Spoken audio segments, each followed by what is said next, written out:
अमरीकी सदर Donald Trump ने ईरान से मुज़ाकरात में कई नुकात पर इत्तेफाक होने का दावा कर दिया। ट्रंप ने कहा ईरान से मस्बत और नतीजा खेज मुज़ाकरात के बायस तवानाई के मराकज़ पर हमले 5 दिन तक मौखर करने का हुक्म दिया है। उन्होंने दावा किया कि ईरान के साथ पिछले दिनों में बातचीत हुई। इस बार के मुज़ाकरात संजीदा नौयत के हैं। अमरीका को धमकाने की ईरानी सलाहियत खत्म कर दी। ईरान की जानिब से ट्रंप के बयानात को प्रोपेगेंडा करार दे दिया। कहा कि ट्रंप के बयानात का मकसद तवानाई की कीमतों को कम करना और वक्त हासिल करना है। खित्ते की कुछ ममालिक कशीदगी कम करने के लिए इक़दाम कर रहे हैं। ईरान और अमेरिका में कशीदगी कम कराने के लिए पाकिस्तान सरगर्म। फील्ड मार्शल सैयद आसिम मुनीर फिर मैदान में आ गए। अमरीकी सदर डोनाल्ड ट्रंप से रब्ता करके सूरत हाल पर गुफ्तगू की। बरतानवी जरीदे फाइनेंशियल टाइम्स बड़ी खबर दे दी।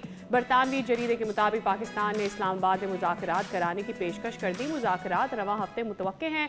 तुर्की, कतर और मिस्र भी सफारती कोशिशों में शामिल रहे। रॉयटर्स के मुताबिक ईरान की मुज़ाकराती टीम की क़यादत मुमकिना तौर पर ईरानी पार्लियामेंट के स्पीकर बाकर गालिबाफ करेंगे और इम्कान है कि अमरीकी मुज़ाकराती टीम नायब सदर JD वैंस की क़यादत में आएगी। अमरीकी वेब मैगज़ीन के रिपोर्टर बारेक सोशल मीडिया पर पोस्ट किया कि अमरीका और ईरान मुज़ाकरात पाकिस्तान, तुर्की और मिस्र की सहूलतकारी में हुए।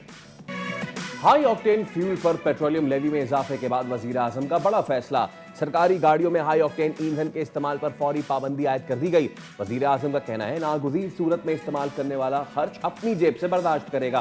फैसले का मकसद कौमी वसाइल के जिम्मेदाराना इस्तेमाल को यकीनी बनाना है।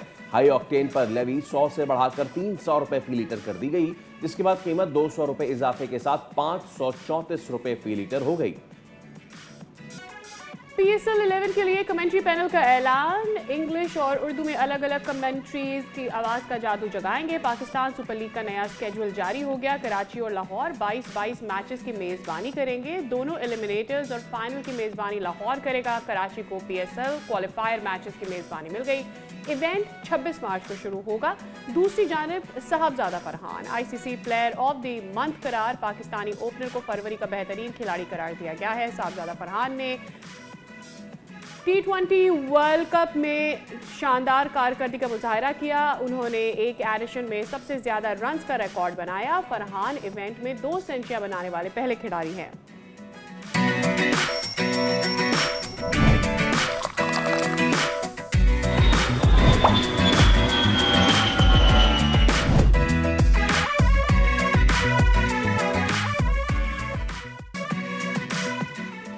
अस्सलाम वालेकुम, सुबह खैर, खुश आमदीद। दुनिया बोले के साथ मैं हूं सैयद फैसल करीम और मैं हूं सादिया सैमसन। हम उम्मीद करते हैं कि आपकी ईद की छुट्टियां अच्छी गुजरी होंगी और आज से जब आप रूटीन लाइफ में आ रहे होंगे तो आज के दिन का आगाज भी आपके लिए अच्छा होगा। Well I think Faisal it takes a little bit of time. Eid की छुट्टियों के बाद मोमेंटम में आने में थोड़ा सा वक्त लग जाता है। वेल स्कूल के बच्चों की अभी भी छुट्टियां हैं, they can enjoy until the end of the month. लेकिन ब्रेक बिल्कुल भी नहीं है बॉस, क्योंकि वर्ल्ड कप था और वर्ल्ड कप के बाद अब जो है वो आराम का बिल्कुल भी मौका नहीं मिलेगा क्रिकेट के शायकीन को बेसिकली, क्योंकि PSL 11 का मैदान एक बार फिर सजने को है तैयार। और क्या कुछ अलग होने जा रहा है ये तो हम बताएंगे ही, बट आपको ये भी बता दें कि PSL के लिए हमारा खुसूसी प्रोग्राम खेल का जुनून एक बार फिर आ रहा है। बिल्कुल 26 मार्च जुमेरात रात 11:03 से आगाज होने जा रहा है खेल का जुनून। तो सुबह में तो हमारी मुलाकात होगी अदर देन द वीकेंड्स, लेकिन कॉन्स्टेंटली फॉर अबाउट 45 डेज और मेरी फैसल और हमारे नए पैनलिस्ट के साथ आपकी मुलाकात होगी। तो कौन है हमारे साथ पैनल में नए? That's a surprise। इसको इसी तरफ रखते हैं। कुछ जरा एक और सरप्राइज की बात करते हैं। हम कहाँ आदी हैं बारिश के मार्च के महीने में, लेकिन हो रही है, तो फिर इसी पर कर लेते हैं बात। रमज़ान मुबारक के आखिरी अशरे में जो कराची में तेज़ बारिशें शुरू हुई थी, वो प्रेडिक्शन अब आगे भी है कि वो आगे भी होने जा रही है। लेकिन सादिया ईद के दिन भी हुई। सबसे अच्छी बात है कि चले ईद जो है वो ठंडी गुजरी, लेकिन ईद की सुबह सुबह जो नमाजी बेचारे इस मैदान से उस मैदान घूम रहे थे, ढूंढ रहे थे, उस सब भी ज़रा बात करेंगे या आगे चलकर इस पर ज़रूर बात करेंगे। लेकिन एक चीज़ अच्छी हुई कि मौसम थोड़ा बेटर हो गया। वी यूजुअली पिछले 2-3 साल से तो हम यही देख रहे हैं कि अप्रैल आते आते तक गर्मी अच्छी खासी हो जाती है। वी आर मार्च में गर्मी हो जाती है या तो अब मार्च के एंड तक हम अच्छा मौसम ही देख रहे हैं, which is a good thing for Karachi, which is a good thing for Sindh, वरना सिंध में काफ़ी गर्मी हो जाती है। ओवरऑल पूरे मुल्क में भी मौसम खासा बेहतर है इस बार। तो ये तो बात हो गई खेल की और मौसम की। और लेकिन इस वक्त की जो सबसे बड़ी पेशरफ्त है, the big story, the main story, the world story, दुनिया के हालात के हवाले से, उस पर हम बात कर लेते हैं। तो ईरान, अमेरिका, इसराइल का जो तनाज़ा है वो कहा जा रहा है कि 5 दिन का उसको लगा है ब्रेक, और बहुत से लोग ये कह रहे हैं कि हो सकता है ये जंग खत्म हो जाए। बहुत से लोग ये कह रहे हैं कि ये तो टाइम बाइंग टैक्टिक्स हैं, और ट्रम्प जो ये कह रहे हैं कि जी मैं पावर प्लांट्स पे हमला नहीं करूंगा, और उन्होंने तो साथ आगे बढ़ के ये भी कहा कि हो सकता है कि ये जंग खत्म हो जाए। और मुज़ाकरात की उन्होंने बात की, उन्होंने कहा मैं किसी अहम शख्सियत से, किसी मोहतरम लीडर से राब्ते में हूँ। लेकिन दूसरी जानिब सादिया हुआ ये कि फिर ईरान की तरफ से इस सब का रिबटल आ गया, इस सब को जो है काउंटर आ गया बेसिकली ईरान ने ट्रम्प का फेवरेट 2 वर्ड जो है वो दोहराया, फेक न्यूज़, फेक न्यूज़। तो ईरान ने कहा भाई ट्रम्प साहब जो है वो फेक न्यूज़ फैला रहे हैं। ऑल्दो के डोनाल्ड ट्रम्प का ये वो ट्वीट, और उन्होंने कहा है कि I am pleased to report that United States of America, ये सबसे अहम है, and the country of Iran and the country of Iran, they have agreed over the last 2 days very good and productive conversations। अब इस सारे मामले में हुआ ये है कि इसमें पाकिस्तान जो है वो भी अब as not as a regional power player, as a world power player जो है वो अब खुल के सामने आ रहा है। बहुत से लोग जो है वो इस चीज़ का इंतज़ार कर रहे थे कि कब पाकिस्तान अपना रोल प्ले करे, and it's not in just this skirmish. इससे पहले भी हम देख रहे हैं गज़ा वाले मामले में और अब ईरान वाले मामले में पाकिस्तान एक मीडिएटर के तौर पे सामने भी आ रहा है। तो देखते हैं कि सिचुएशन क्या चलती है, कैसे बदलती है, और ये हम नहीं कह रहे बल्कि बैनुल-अक़वामी जरीदे जो है वो इस चीज़ का एतराफ़ कर रहे हैं। एब्सोल्युटली, और ये अमेरिका के लिए इसलिए भी एक kind of question mark raise कर रहा है जैसे जैसे वक्त गुजरता जा रहा है और ये जंग जो है ये आगे बढ़ती चली जा रही है, बिकॉज ज़्यादातर शायद यही एक्सपेक्ट किया जा रहा था कि ईरान इतनी देर तक इसको सर्वाइव नहीं कर पाएगा, but Iran did, and at the same time अब अमेरिका ये चाहता है कि इसको मज़ीद आगे ना बढ़ाया जाए। तो अभी वो ये चाहते हैं कि कोई भी ऐसी तनसीबात का जो उनके हमले की धमकियाँ थी उसको उन्होंने वापस लिया और इसको आगे मज़ीद नहीं बढ़ाना चाहते हैं, बिकॉज हम ये देख रहे हैं कि जहाँ पर USA को ईरान रीच नहीं कर सकता, वो उसके एलाइज को रीच कर सकता है, उसकी US बेस को रीच कर सकता है, और उसका नुकसान जो है अब इस बात की तरफ दोबारा लेकर जा रहा है। ये क्वेश्चन बार से रेज हो रहा है कि क्या USA को इस तरह की वॉर का आगाज़ करना चाहिए था या नहीं करना चाहिए था।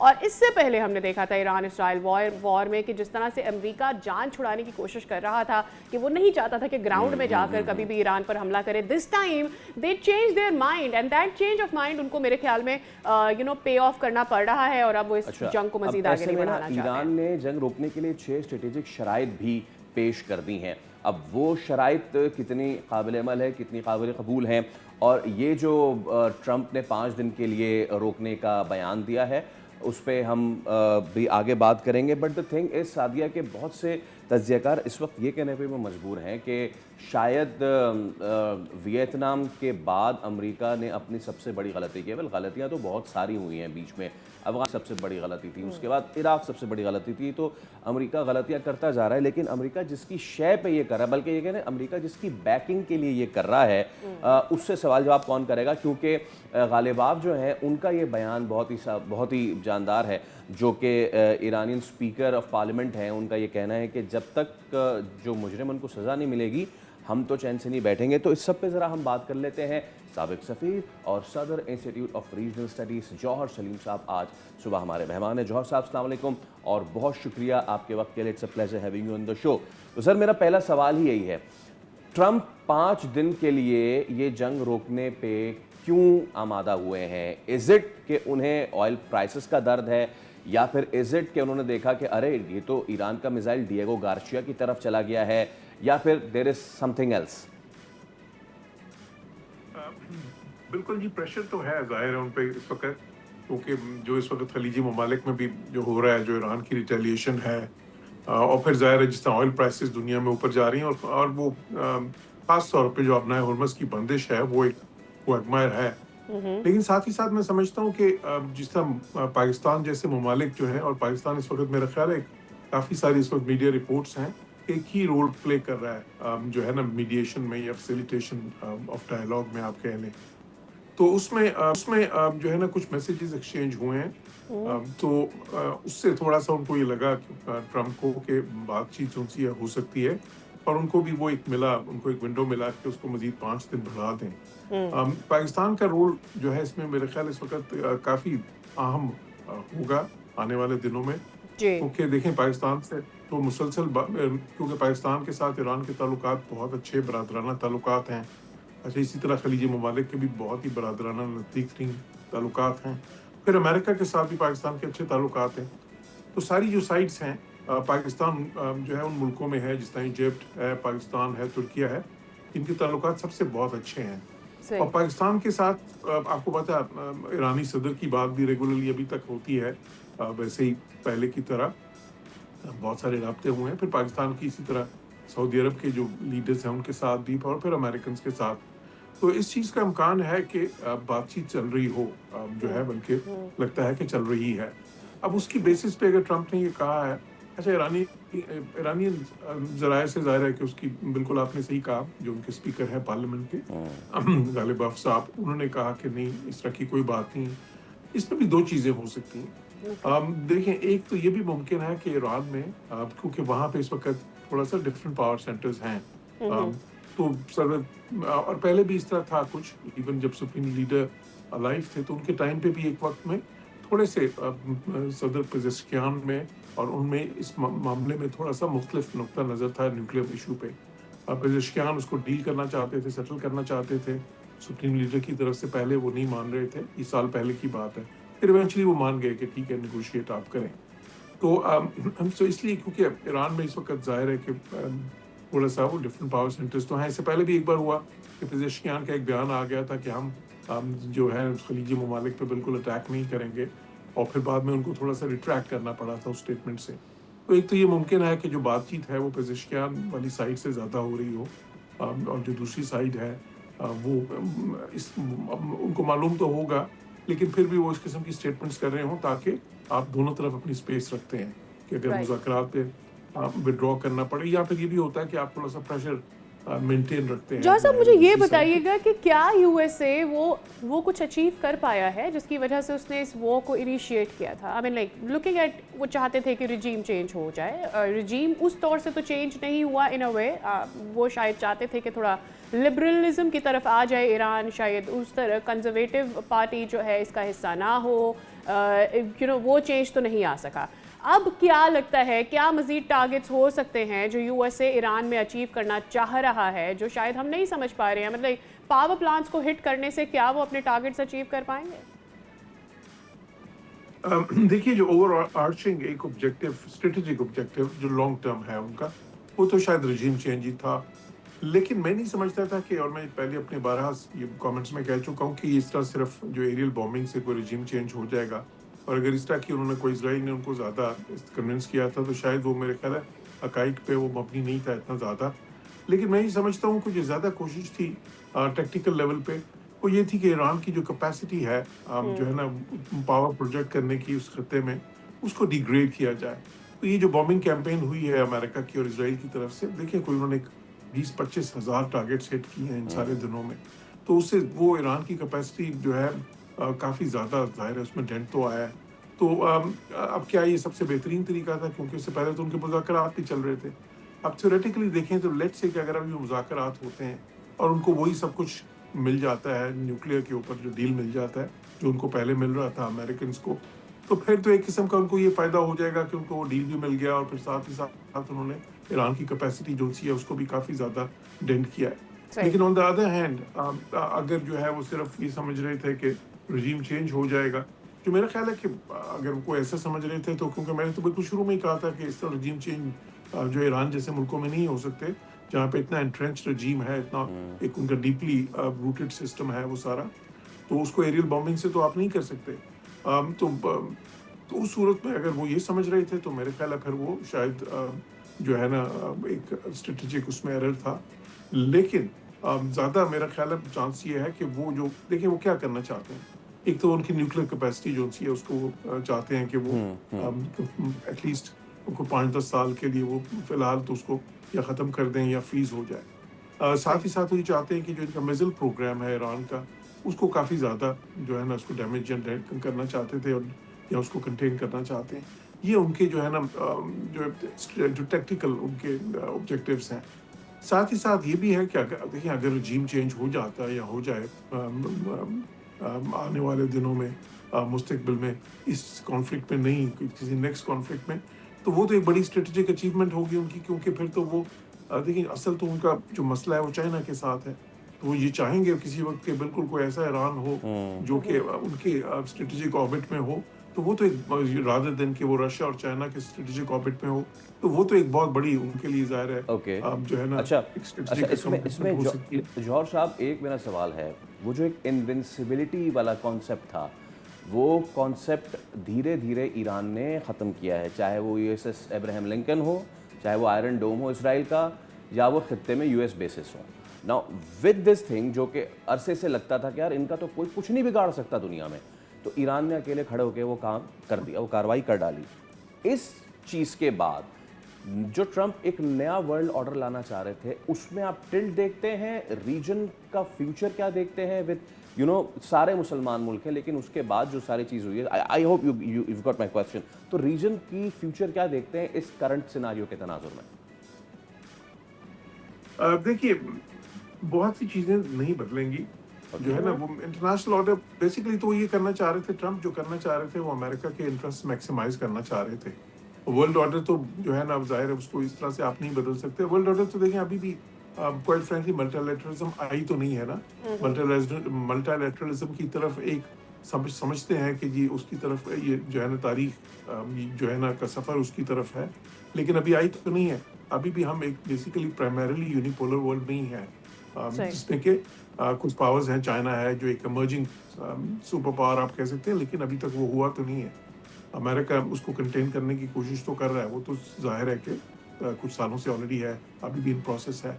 अच्छा, अब इस रीजन की बात करें तो अमेरिका के जो ऑब्जेक्टिव्स थे क्लियरली वो ये था कि, और उसमें इसराइल के भी ऑब्जेक्टिव्स वही थे कि ईरान को इतना ज़्यादा जो है ना, उनके पहले तो उन्होंने प्रॉक्सीज जो हैं जिनको वो प्रॉक्सीज कहते हैं, हिजबुल्ला, हमास जो है ना हौथीस को भी डेंट किया, इराक में उनके जो ग्रुप्स हैं, सीरिया में उनकी जो सपोर्टेड रजीम थी, तो उधर से उनको उन्होंने कंटेन किया। अब वो चाहते थे कि ईरान इटसेल्फ को इतना वीकन कर दें कि वो पावर प्रोजेक्ट ना कर सके इस रीजन में। अच्छा, उसमें ईरान ने जो रिटेलिएट किया वो शायद उनकी तवक्कुआत से ज़्यादा था, लेकिन साथ ही साथ देखें इस रीजन में अगर हम ये समझें कि इसके बाद जो है ना कोई ये कि अमेरिका की मिलिट्री बेसिस ख़त्म हो जाएंगी, या ये जो रीजन के ममालिक हैं वो कोई ईरान से नहीं रिप्रोचमेंट करके अमेरिका को यहाँ से डिफेंस कॉपरेशन जो उनकी एक स्ट्रेटजिक है चल रही है उससे कोई एक्सक्लूड कर देंगे, तो मेरा ख्याल है कि उस तरह की तब्दीली यहाँ पे नहीं आएगी। ये खलीजी ममालिक जो हैं बदस्तूर ये अमेरिका पे ही रिलाई करेंगे अपनी जो डिफेंस जो है ना नीड्स के लिए, वो उसमें कोई ख़ास तब्दीली नहीं आएगी। अमेरिका के अड्डे भी वैसे ही कायम रहेंगे जो है ना, और ये जो एक किस्म की टसल चल रही है जो कि ईरान को कंटेन करने की, अगर इस वक्त पीस हो भी गया वो भी वैसे ही जारी रहेगी। तो मैं नहीं समझता कि इस इंटरनेशनल ऑर्डर चेंज हो जाएगा। देखिए, अमेरिका इससे पहले भी कई जगह पे इसी तरह आपने सही कहा था अपने ओवरव्यू में स्टक हुआ है। अफगानिस्तान में स्टक हुआ, इराक में स्टक हुआ, जो ना वियतनाम में एक ज़माने में बहुत ज़्यादा स्टक हुआ। वो तो खैर बहुत ही ज़्यादा, देखें 18 साल अफगानिस्तान में, वियतनाम में 1 दहाई से ज़्यादा, इराक में 1 दहाई से ज़्यादा, तो ये उसके मुकाबले में तो अभी सिर्फ चंद रोज़ा एक जंग हुई है। तो इसलिए और उन सारी चीज़ों के बाद भी जो अमेरिका की अप्रोच है उसमें कोई तब्दीली नहीं आ गई थी इतनी ज़्यादा, तो इसलिए मैं नहीं समझता कि इससे भी कोई बहुत ज़्यादा तब्दीली आएगी उनकी जो फॉरेन पॉलिसी अप्रोच है उसमें। जौहर साहब, आपको क्या लगता है ईरान की अपनी इकोनॉमिक हेल्थ के लिए, उनकी सिक्योरिटी के लिए न्यूक्लियर पावर वो कभी भी गिव अप नहीं करेंगे, उसकी चले वो पीसफुल मीन्स के लिए भी हो वो नहीं गिव अप करेंगे। वी हैव एग्जांपल्स, यूक्रेन के साथ क्या हुआ और दीगर ममालिक के साथ क्या हुआ, जिसने भी न्यूक्लियर यूरेनियम की अफजूदगी को गिव अप किया उसके बाद उनके साथ क्या हुआ, नोइंग कि उनका सबसे बड़ा थ्रेट जो है खुद इसराइल है और इसराइल को सबसे ज़्यादा थ्रेट ईरान से है। What do you think Iran का फ्यूचर क्या है कि बार बार यूएसए की जानिब से ये धमकियाँ क्या आती रहेंगी, क्या किसी डील की जानिब पहुंचा जा सकता है, कोई बीच का रास्ता निकल सकता है? मेरा ख्याल है कि डील इस वक्त जो हो सकता है वो इसी किस्म का होगा कि उसमें कुछ सालों के लिए फ्रीज हो जाएगा ये, मे बी 5 साल के लिए।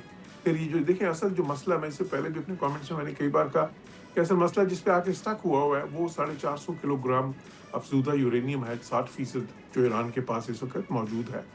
तो वो अमेरिकन कह रहे हैं कि जी किसी तरह या तो अमेरिका के हवाले करें या इंटरनेशनल एटॉमिक जो एनर्जी एजेंसी है उसके हवाले करें या किसी थर्ड कंट्री के हवाले करें, या उसको तबाह अमेरिकन चाहते थे यहाँ पर मिलिट्री एक्शन में तबाह कर देते अगर वो, उसकी भी अभी तक वो प्लानिंग कुछ कर रहे थे, स्पेशल फोर्सेस के ऑपरेशंस की अभी प्लानिंग अमेरिका की साइड से थी। असल मसला उस पर स्टक है क्योंकि वो ईरान को ये लेवरेज देता है कि अगर वो बॉम्ब बनाना Yeah, चाहें, उस yeah. तरफ जाना चाहे तो 6 से 9 महीने में, ये अमेरिका की and by intelligence any reports means, हैं, मेरा क्वेश्चन यही उनको था जौहर साहब कि by any means will Iran give up that uranium? अब ईरान जाहिर है कि वो गिव अप करना तो नहीं चाहेंगे, लेकिन अगर देखें इस वक्त अगर कोई डील होता है तो उसमें वो यूरेनियम की बात तो होगी। और इससे पहले ओमान में जो मुज़ाकरात जो ओमान के जी। तवसत से हो रहे थे, उसमें ईरान इस चीज़ पे मान रहा था किसी हद तक कि उस यूरेनियम को जो है ना, वो कह रहे थे कि जी हम उसको डाइल्यूट करने के लिए तैयार हैं, क्योंकि वो जो यूरेनियम है 60% अफज़ूदा है, उसकी वो अफज़ूदगी की शरह जो है वो कम की जा सकती है टेक्निकल मीन्स से। सही, तो सही। ईरान उस पे बात करने के लिए तो तैयार था बिल्कुल, ये ओके। इस सारे कॉन्फ्लिक्ट से पहले। अमेरिका ये वो ईरान ये नहीं कह रहा था कि जी वो जो है वो ऑफ लिमिट्स है, उसको हम नहीं करेंगे। वो नेगोशिएशन में शामिल था।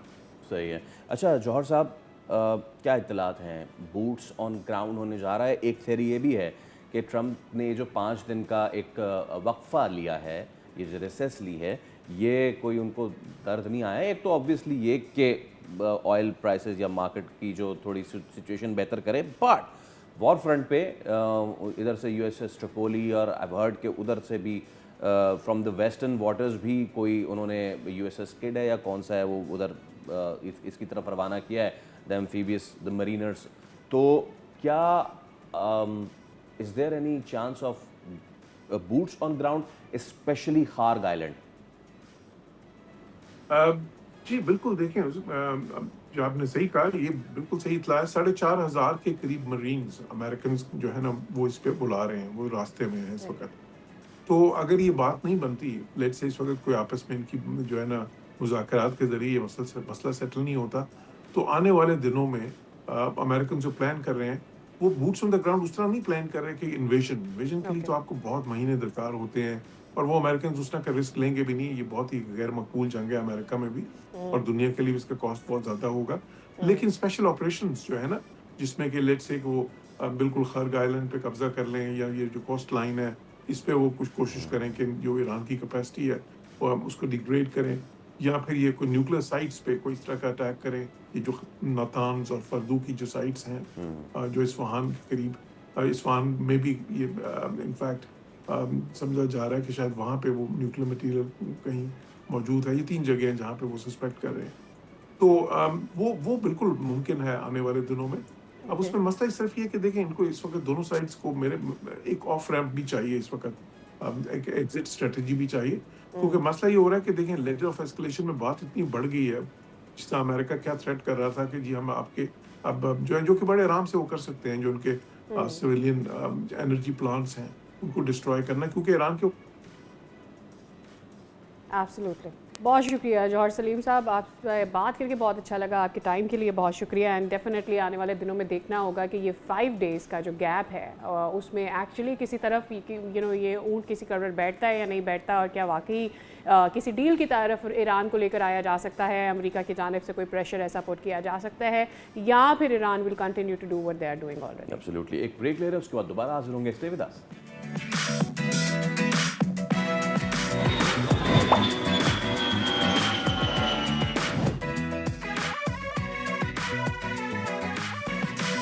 Welcome back. ईद चली गई है लेकिन ईद की बातें अभी तक नहीं गई हैं, और ईद पर वैसे तो जो भी कोई शॉपिंग के लिए जा रहा होगा उसको ऐसा लग रहा होगा, खास करके मैं कराची की अगर बात करूं तो जितने भी ऐसे बाजार हैं जहाँ तारिक रोड हो गया, क्लिफ्टन हो गया, सदर हो गया, वहाँ पर ईद का रश बहुत ज़्यादा था। एंड एवरीबडी वाज एक्सपेक्टिंग कि यार इतनी महंगाई में भी इतनी बड़ी तादाद में लोग आए हुए हैं।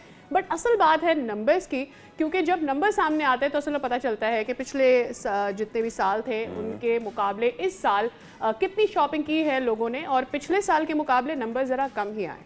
अच्छा, यानी कि रवा साल ईद बिजनेस जो है महज 9 से 10 अरब रुपए तक महदूद रहा, जो ना सिर्फ गुज़िश्ता साल से कम है बल्कि 2015 के 70 अरब रुपए के मुकाबले में तो बहुत ही तशवीशनाक गिरावट है। वेल आई डिसएग्री विद 2015 से लेकर 2026, मतलब दुनिया बहुत बदल चुकी है, बहुत सारी जंगें हो चुकी हैं और बहुत कुछ तब्दील हो चुका है अब। लेकिन हालात जो है इस नहज पे आ गए हैं कि दुकानों में मौजूद तकरीबन 70% माल जो है फ़रोख्त नहीं हो सका, जिससे ताजिर तबका शदीद दबाव में। इस गिरावट के पीछे सबसे बड़ी वजह जाहिर सी बात है महंगाई है, और उस महंगाई के साथ अवाम की गिरती हुई कुव्वत खरीद है। एब्सोल्युटली, और बुनियादी ज़रूरियात पूरी करना ही मुश्किल हो जाता है। और जो हम सब जानते हैं कि जो रमज़ान का महीना होता है इसमें अखराजात वैसे ही बहुत बढ़ जाते हैं।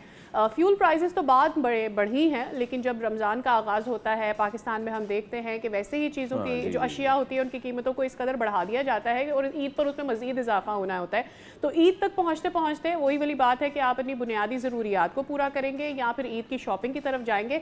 और फिर ईद की शॉपिंग एक चक्कर में होती नहीं है फैसल। फ्यूल बहुत ज़्यादा महंगा हो गया था, आपको कई बार बाजार का रुख करना पड़ता है, and then all the things आप जो है वो ख़रीद पाते हैं। और इस दफ़ा एक और भी चीज़ मैंने देखी, जब आप मार्केट का सर्वे करते हैं, ख़वातीन को शायद इस बात का अंदाज़ा हुआ होगा कि उतनी वैरायटी मार्केट में आई ही नहीं कि लोगों को लगता है कि कुछ नया ऐसा आया था कि they want to buy a lot more. मेरे ख्याल में that could be one of the reason. और मेरे ख्याल में वो जो कॉस्ट ऑफ बिजनेस बढ़ जाता है उसकी वजह से ये सारी चीज़ें हुई होंगी। हमारे साथ मौजूद हैं जावेद कुरैशी साहब, और उनसे हम जानने की कोशिश करेंगे कि आखिर क्या वजूहात थी, और वो जो वजूहात थी वो ठीक थी भी या नहीं। आप सदर सिंध ट्रेडर्स एसोसिएशन है। अस्सलाम वालेकुम जावेद साहब, और बहुत शुक्रिया आपके वक्त के लिए। तो जावेद साहब, सबसे पहले तो कुछ नंबर्स थोड़े से और हमें बताइएगा कि क्या रहा 2015 से अगर कंपेयर ना करें, पिछले साल से कंपेयर करें, तो कितनी इस बार की कम खरीदारी रही? बिस्मिल्लाहिर्रहमानिर्रहीम। शुक्रिया आपका कि आपने ताजरों का मौक़िफ़ जानने के लिए आपके चैनल ने टाइम दिया। सबसे पहले जो रवां साल जो ईद की जो शॉपिंग है वो इंतहाई मायूस कुन रही, और उसकी मेन वजह यही थी महंगाई का बढ़ जाना और ईरान इसराइल जंग के असरात और फ्यूल की प्राइसेस की वजह से कुव्वत ख़रीद लोगों में अब इतनी नहीं थी कि लोग खरीद सके। लेकिन ताजिर बिरादरी इसलिए परेशान हुई कि उन्होंने ईद के हवाले से जो अपने स्टॉक जो किया था वो तकरीबन यह है कि 50 से 60% माल जो है वो सेल हुआ, बकाया माल सेल ना हो सका। एक्सपेक्टेड ये था कि इस साल रवां जो ईद है ये तकरीबन 25 अरब रुपए तक की एक्सपेक्टेड थी कि सेल होगी। लेकिन इंतहाई मायूस कुन बात ये थी कि ये सेल जाकर 10 से 12 अरब रुपए तक महदूद रही। उसकी वजह से अब आज जैसे आज पहला दिन है वर्किंग का, मार्केटें आज खुलेगी, तो ताजिर बिरादरी पे भी दबाव होगा पैमिटों का। और मुल्क पे इस वक्त जो इस जंगी सूरत हाल जो हमारे पड़ोस में चल रही है और उस पर दुनिया बहुत ज़्यादा मुतासिर है, तो मैं ये समझता हूँ कि उसके असरात पाकिस्तान पे बहुत ज़्यादा हैं। दूसरे मुल्कों में भी इनके असरात हैं, ऐसे नहीं है कि वो बिल्कुल उन पर कोई असर नहीं है, लेकिन हमारे ऊपर ज़्यादा उनके असरात हैं। ऑलरेडी हमारे फ्यूल की प्राइस खत्ते में सबसे ज़्यादा थी, और अब उसके बाद उसके मज़ीद जब 55 रुपए बढ़ाए गए, तो उसके बाद आप ये देखें एक बाइक के ऊपर भी, यानी दिन भर के अंदर भी जो है वो 2 लीटर भी पेट्रोल जो इस्तेमाल करता है तो वो भी जाकर 650-700 रुपए का होता। वो अफोर्डेबल नहीं है। मैं बात 4 व्हील की नहीं कर रहा, जो कम से कम जो एक मोटरसाइकिल पे है, तो वो हालात इस कदर बद से बदतर होते रहे।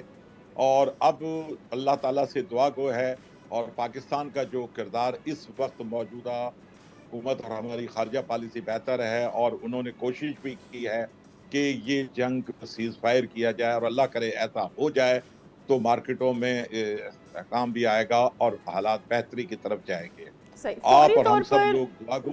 जावेद साहब, फौरी तौर पर आपको क्या लगता है, क्या हुकूमत की जानिब से कोई भी ऐसे इकदाम किए जा सकते हैं? अभी तो एक अच्छी चीज़ ये है इंटरनेशनल फिर फ्यूल की प्राइस ऊपर गई है, लेकिन द गवर्नमेंट हैज़ रिस्ट्रेंड, और उनकी कोशिश ये है कि मज़ीद इसको ना बढ़ाया जा सके। उसका बोझ भी पड़ेगा गवर्नमेंट के ऊपर, लेकिन अभी उनकी कोशिश ये है। क्या इकदाम हो सकते हैं ताकि बिजनेस को जो है वो रनिंग में रखा जा सके? देखें जी, हमारा जो बजट बनता है वो IMF की बगैर मंजूरी के नहीं बन सकता। अभी देखें उन्होंने जिस तरीके से प्राइस पेट्रोल की जो बढ़ाई, और बाकायदा IMF का दबाव था हुकूमत के ऊपर कि आप उनकी प्राइस बढ़ाएं, तो मैं इस मौके पे हुकूमत को इतना कसूरवार नहीं समझता। दुनिया के जो हालात हैं वो असरात पाकिस्तान के ऊपर भी बहुत ज़्यादा हैं। अब तो अल्लाह से दुआ यही है कि ये हालात नॉर्मल हो जाएं, तो उसके बाद कुछ बेहतरी आ सकती है। अदरवाइज खुदा न करे कि यह हालात मजीद तवील जंग हो गई तो आने वाला वक्त इंतहाई मुश्किल होगा और वो ताजिर बरादरी के साथ पाकिस्तानी आवाम और दुनिया भर के जहां भी मुल्क हैं उनके लिए भी कोई ये अच्छा अच्छी अच्छा चीज नहीं नहीं होगा, होगी। एब्सोल्युटली। जावेद तो साहब, बेहतर हाँ, यही होगा। एब्सोल्युटली। इस पर ज़रूर आपसे जावेद साहब मज़ीद भी बात करेंगे, क्योंकि लोगों के लिए ये बड़ा ज़रूरी है कि हर किसी की आइंदा चलकर मौका मिलेगा तो इस पर बात होगी कि लोगों की यही कोशिश होती है कि हम भी यही चाहते हैं कि हर कोई ईद में शमूलियत तो इख्तियार कर सके, लेकिन प्राइसेस इतनी ज़्यादा बढ़ चुकी होती हैं। और उससे पहले हमें ये नहीं भूलना चाहिए कि रमज़ान में ऑलरेडी महंगाई इस कदर हो चुकी होती है कि ईद पर उसे मज़ीद बढ़ना होता है, अगले 3-4 दिन के लिए उसे मज़ीद, और ये पूरा हफ्ता मेरे ख्याल में प्राइसेस को नीचे आने में फैसल अभी वक्त लग जाएगा ईद के बाद के जो 2 दिन होते हैं। तो ये एक मेरे ख्याल में आवाम का भी सोचना चाहिए कि आवाम की बसात में है भी या नहीं भी, हर कोई ईद में शामिल हो भी पाएगा या नहीं हो पाएगा। चलें इसी के साथ एक ब्रेक ले रहे हैं, दोबारा हाजिर होंगे, stay with us.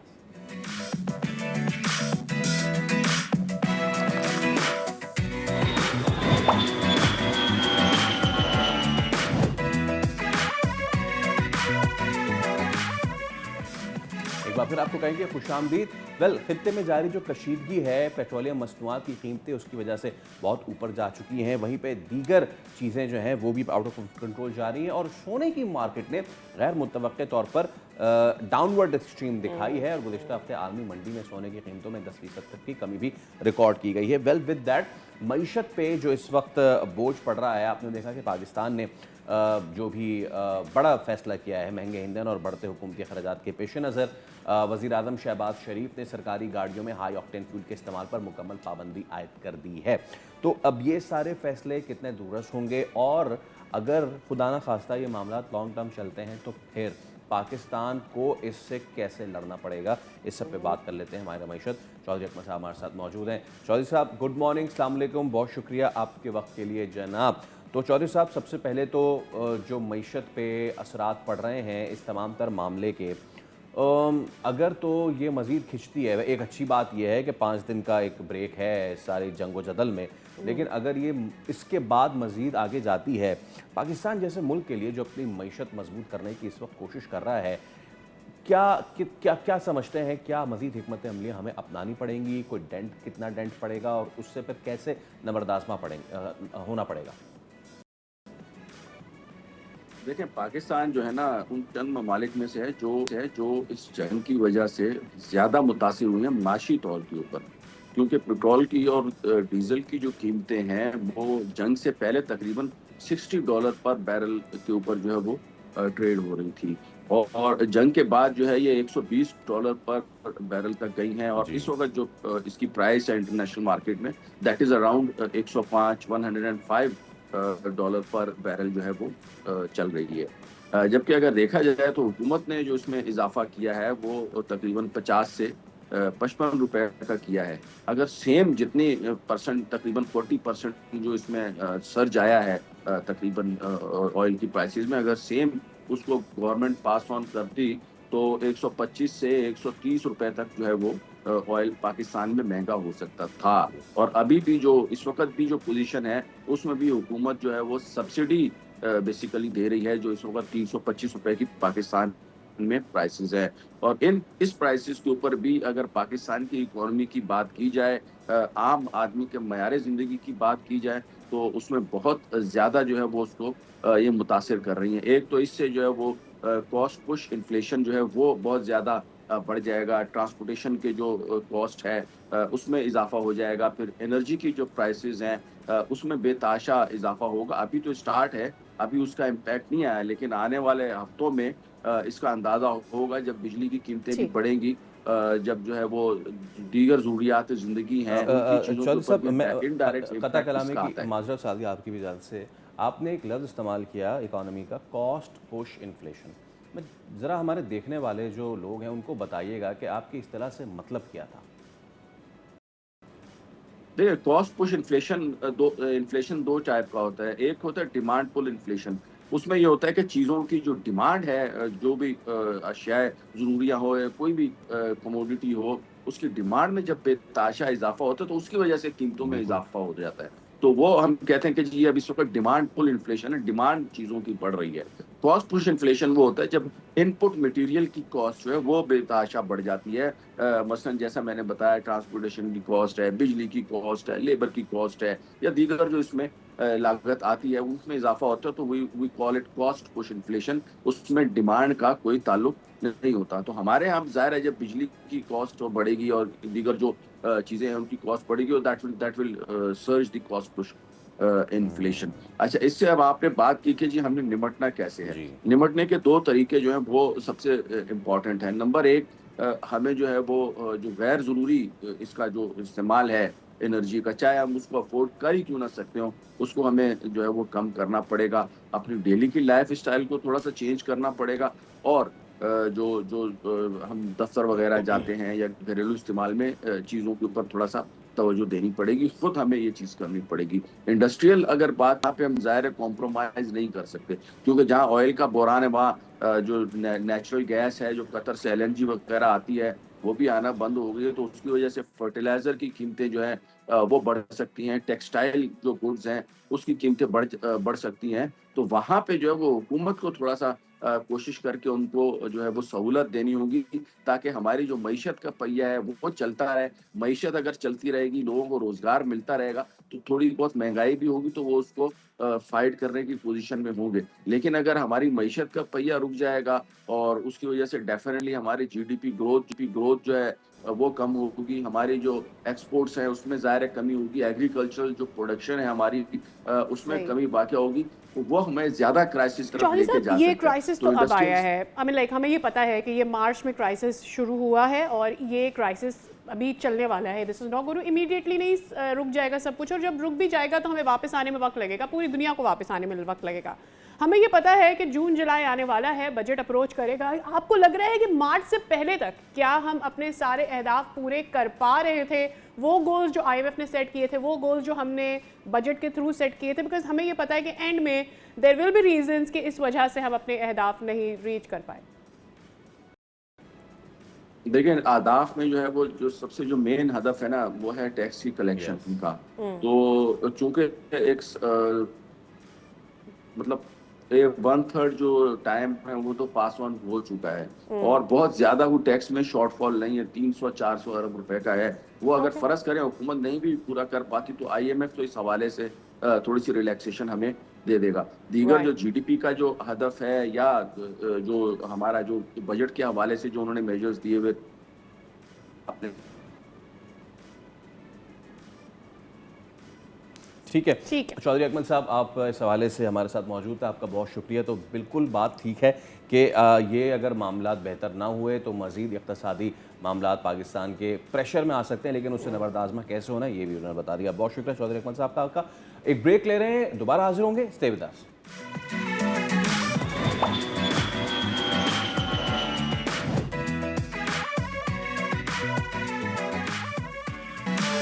Welcome back. भाई आ गया है वो शाहकार हम सबको था जिसका इंतजार, और Thank you. एक्चुअली हमें इसका हमें जिस शाहकार का इंतजार था वो क्रिकेट है। वो is not Faisal. I am not talking about Faisal. Well, you can be happy about it if you think it was about you.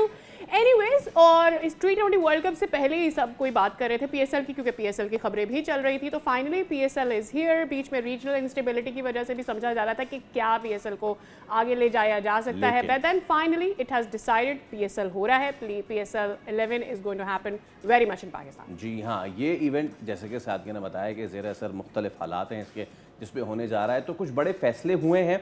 लेकिन अच्छी बात यह है कि इंटरनेशनल प्लेयर्स जो हैं वो अब आगे आ गए हैं, सब आगे आ चुके हैं। They are in Pakistan including Marnus Labuschagne and Steven Smith and all. तो ये बड़ी अच्छी बात है। लेकिन इसके बीच और भी बहुत कुछ हुआ है। चलिए, ये तो एक अच्छी चीज़ है कि हम लेके चल रहे हैं, और आईपीएल वर्सेस पीएसएल की एक रिपोर्ट सामने आई, उस पर भी हम ज़रा बात कर लेते हैं। प्लस ये कि अभी तो हम सब सेलिब्रेट करेंगे ना, पीएसएल हो रहा है ये, लेकिन उससे पहले जो एक बहुत बड़ा हादसा हुआ है बांग्लादेश में हमारी क्रिकेट के साथ, इस सब पे मिला के ज़रा बात कर लेते हैं। आज हमारे साथ मौजूद हैं स्पोर्ट्स कॉरेस्पॉन्डेंट और क्रिकेट एक्सपर्ट अब्दुल गफ्फार। अस्सलाम वालेकुम गफ्फार भाई। सबसे पहले तो वेलकम टू द शो भाई, और thank you so much for your time. तो अच्छी बातों से पहले शुरू करते हैं। पीएसएल 11 जब से ये मामला शुरू हुआ था ईरान वाला और अमेरिका वाला, तो बहुत से लोग कह रहे थे कि हो पाएगा, नहीं हो पाएगा, लेकिन पीसीबी ने कर लिया पुल ऑफ, पीएसएल मैनेजमेंट ने कर लिया पुल ऑफ और अब उन्हें मुतबादिल एयरलाइन से लाना पड़ा, जो भी करना पड़ा, लंबे रूट से लाना पड़ा, ले आए। कौन कौन से खिलाड़ी आ गए हैं गफ्फार, जरा ये बताएं। शुक्रिया फैसल और साथिया। बिल्कुल एक क्वेश्चन मार्क तो जरूर आया हुआ था जो खित्ते की सूरत हाल है, और डेफिनेटली ना सिर्फ पीएसएल के लिए बल्कि आपको पता है पड़ोस में जो लीग है वहाँ पे यही खदशात जो है फिर हो रहे थे। लेकिन अच्छी बात यह है कि पाकिस्तान क्रिकेट बोर्ड ने मतलब इसको पुल ऑफ किया है, ये चीज़ें अभी तक ठीक जा रही हैं। एक सख्त फैसला जरूर करना पड़ा हमें कि कराची और लाहौर में सिर्फ मैचेस होंगे और तमाशाइयों के बगैर होंगे, लेकिन जो प्लेयर्स की आप बात कर रहे हैं तो अच्छी बात यह है कि जो जितने भी इस वक्त पाकिस्तान सुपर लीग में बड़े इंटरनेशनल प्लेयर्स हैं वो तकरीबन सारे ही जो है वो तकरीबन पहुंच गए हैं, जिसमें स्टीव स्मिथ हैं, डेवेन कॉनवे हैं, तबरेज शम्सी हैं, कुशल परेरा हैं, मानू सबोशेन 8 पहुंच जाएंगे, मार्क चैपमैन है, मुस्तफीजुर रहमान है, इसी तरह सिकंदर रजा है, नाहिद राना है, और अभी और भी कुछ जो फॉरेन प्लेयर्स हैं वो भी आज कल में पहुंच जाएंगे, चूंकि 26 तारीख से इस लीग का यानी कि परसों से आगाज है। तो तकरीबन सारे ही जो 2-3 प्लेयर्स हैं आपके इल्म में होगा डेफिनेटली के शनाका हैं, इसी तरह मुज़र रब्बानी हैं जिन्होंने पाकिस्तान सुपर लीग को मतलब पहले ज्वाइन किया, पुल आउट कर दिया उन्होंने। दर्द की बात है कि आप पहले कमिटमेंट कर लें फिर वो उसको मिस कमिटमेंट कर दें।